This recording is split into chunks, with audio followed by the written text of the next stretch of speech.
Travel ઇન્ડિયામાં આપ સૌનું હાર્દિક સ્વાગત છે। આવો જોઈએ આજના સમાચાર।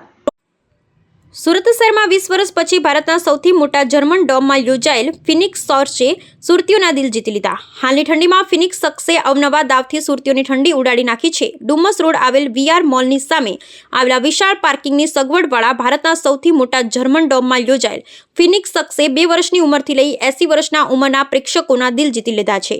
હજુ 10 દિવસ દક્ષિણ ગુજરાતના લોકો આ ફિનિક્સ સર્કસ જોવાનો લાભ લઈ શકશે। આ ફિનિક્સ સર્કસના સોમવારથી શુક્રવાર સુધી સાંજે 6:30 અને રાત્રે 9:30 વાગે 2 શો યોજાયા છે ને શનિવાર તથા રવિવાર તેમજ જાહેર રજાના દિવસે 3 શો જેમાં 3:30, 6:30 અને રાત્રે 9:30 વાગ્યાનો શો યોજાય છે જે સુરતીઓનું મનોરંજન કરે છે।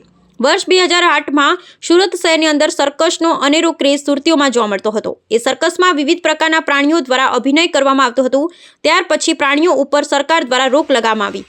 ત્યારથી ભારત દેશના સર્કસનો ક્રેઝ લોકોની વચ્ચે ઓછો થવા પામ્યો।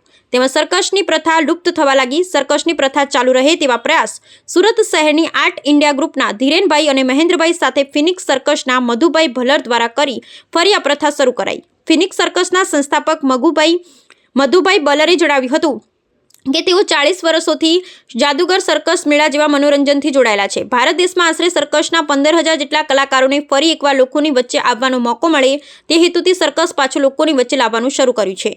આર્ટ ઇન્ડિયા ગ્રુપના ધીરેનભાઈએ જણાવ્યું હતું કે ફિનિક્સ સર્કસનું આયોજન સુરત શહેરમાં 20 વર્ષ પછી આ ભવ્ય જર્મન ડોમની સાથે આયોજન થયું છે જેની અંદર કુલ 45 કલાકાર સુરતીઓનું મનોરંજન કરશે।